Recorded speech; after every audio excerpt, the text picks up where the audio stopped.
maanta noo soo gabagaboobay dhisidii laamiga 1 kiiloomitir dhex marayay santarka magaalada si wuxuu noogu soo gabagaboobay sharaf leh oo wanaag leh ilaahay baa arinta ku mahadsan runtii laamigaas la dhigay magaalada dhexdeeda waxa uu wax weyn ka bedelay bilicdii magaalada oo qofkii yaqaanay maaragtay hadda uu arki karo sida ay isku bedeshay insha Allah taala barnaamijkaas waxa lagu dhisay isku tashi bulsho runtii aan bulshada ku hogaaminaynay anaga iyo tiimkayaga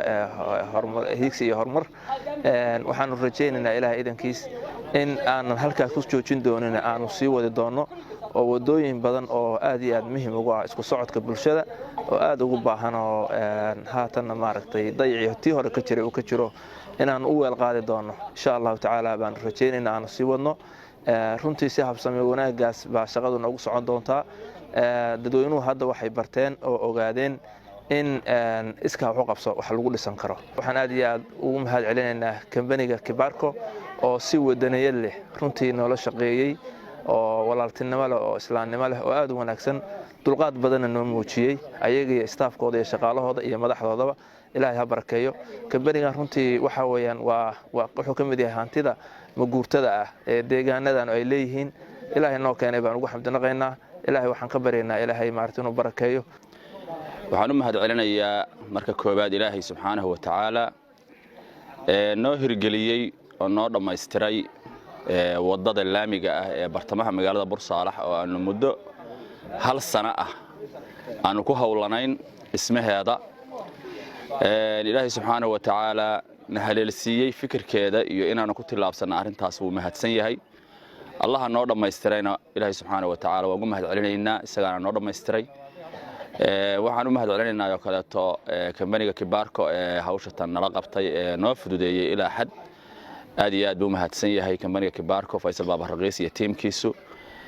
waxaan kale u mahad celinaynaa bulshada reer Bursaalax qurba joogtooda iyo qaran joogtoodaba sida ay noo garab istaageen ee hawsha tan ay wax noola qabteen aad iyo aad bay u mahadsan yihiin dhammaan yar iyo weyn rag iyo dumar maamul iyo shacab culamo iyo caamo inta sida ay noo garab istaageen aad iyo aad bay ugu mahadsan yihiin waxa weeye bulshadu hadii ay isku daydo inay wax qabsato waxa qabsan kartaa Soomaaliya waxaan leeyahay ha isku tashato waxana ha qabsato cid kalena aysan isku halaynin halkan waxaan galabtayto ilaahay uga mahadinaynaa ilaahay subxaana qaadiraha oo noo suurtageliyay marshuucan hadda dhamaaday oo fayskii koowaad oo wadooyinka laamiga oo Bursaalax qorshaheeda ah qorshaha Bursaalax ka degsan ee la rabo 2018 ilaa 2020 buu qayb ka ahaa marshuucan hadda dhamaaday iyo kuwa kale oo socda oo suuqa waaweyn oo la dhisayo isbitaalkii oo la dhisayo station la dhisayo wadooyinka dibadda iyo gudaha Bursaalax oo la dhisayo qorshahaas degsan buu barnaamijkan hadda aan taaganahay ee laamiga wadada dhexdeeda magaalada laga dhigay uu ka mid yahay kan waa noo dhamaaday kuwa kalena hadda gabagabay ku jiraan wadooyinku intaan kaliya maaha wadooyinku magaalada gudaheeda ilaa 3 wado kale hadii alla idmo oo xaafadaheeda kala duwan kala aadaya wadada Libla wadada Laanmadow iyo wadada Bartamaha waan hadda ku jirno labada wado kale way noo hartay wadadii laamiga iyo Bursaalax baa noo hartay hadii alla idmo ayadana la dhisayo qorshaha ku jirta oo aan soo qaadnay marka hore dhulkii falidii iyo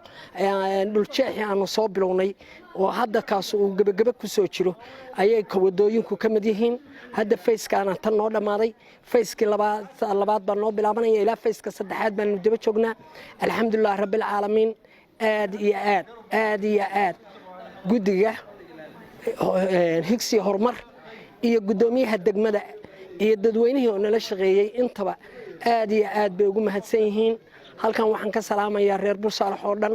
dhammaantood siiba dadka gudaha iyo dadka dibadda inta wax ka soo tartay ilaahay ajarkeeda ha siiyo hawshina meel fiican bay noo maraysaa waxa qayb libaax leh waan la soo koobi karin oo wax laga sheekayn karin ahayn wadadan ka qaatay oo nagu dhiirigeliyay oo noo sahlay kambaniga wadadan sameynayay oo ibaaka oo kambaniga wadani oo dalka laga leeyahay iyo saxaafadda oo mar walba dhiirigelin nala daba joogtay labada shay oo aan ka maarmi karin labada ahaayeen siiba daraa kambanigu lacag maanta la yiraahdo laamigana lagu dhisi karaa oo sarro gabaniyada adduunku ay qandaras ku qaataan aan ahayn yaani la ka qayb galkiisu uu u dhigmo kala bar oo bar waayo laamigu markaan xisaabayna wuxuu noogu kacay $180,000 $110,000 annagaa qaadanay $70,000 buu qaatay haddana aan horumaris iyo dhib lahayn ee shilinkaasoo laba siinayno yacni sidoo kambanigaas u tabadacay oo Bursaarax iyo wadanka ugu sabirtay kambani u dhigma wali maana arag waxa weeye wadadan ilaahay baa mahad iska leh haddaan nahay degmada Bursaarax maamulkayaga culimo awdiinkayaga odayaashayaga hooyooyinkayaga waaba arrin cajiib ah bismillaahir rahmaanir rahiim waa ilaahu aan la cunin lama arag maanta toqolo intaan qabata waxa weeye annagu waxaan rabnaa inaan misna wadno wadadaas tan iyo gaalkacyo inaan gelinaan rabnaa laamiga iyo inaan geynaan rabnaa meesha la yiraahdo heema inaan gaarsiinaan rabnaa laamiga gudban oo halkaas intii soo qabatay iyo kambanigii nala shaqeeyay oo baabriqiis kambanigiisa aad bay u mahadsan yihiin wayna caawiyeen waxbay noo qabteen khayr Allah siiyo intaasay noo soo gaarsiiyeen inta kalena insha Allah waa nala wadi doonaa taas waa kambaniga waxqabadka degmada Bursaarax gudoomiyahayaga gudoomiye ku-xigeenkayaga xoghayahayaga intaas ay soo qabteen Muuse Xaaji Yuusuf guddiga higsi iyo horumar gudoomiyihiisa Muuse Xaaji Yuusuf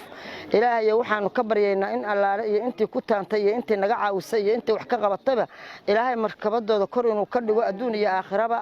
insha Allah waxaan rajaynaynaa labada meeloodna inaan gaarsiino mahad ilaah baa iska leh marka labaadna waxa iska leh mahadaas degmada Bursaarax oo isku tashatay oo ku tashatay inay wax qabsato dhammaanteed culimo hadday tahay gudoomiye hadday tahay caamo hadday tahay dhalinyaro hadday tahay haween hadday tahay ilaah baa mahadaas ay u sugnaatay marka labaad mahad waxa iska leh kambaniga ina baaba raqiis oo wax nala qabtay oo dadkiisa iyo dalkiisiba wuxuu qabtay ilaah baa mahadaas iska leh haddana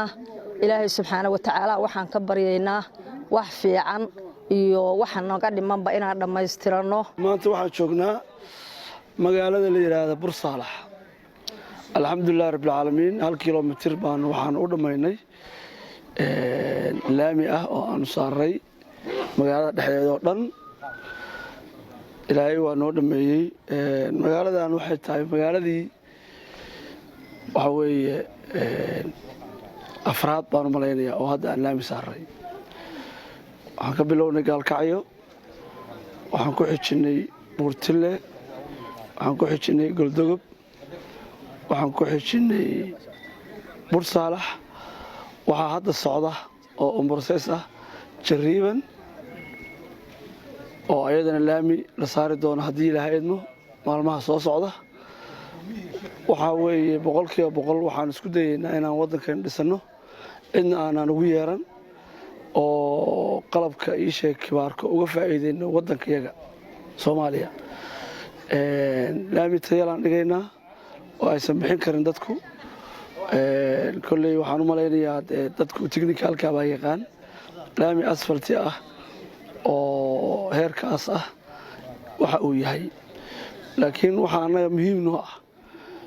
oo aanu ka guureynaa waxay tahay in sadaqa jaariyana ay noqoto hantida anagu aanu wadano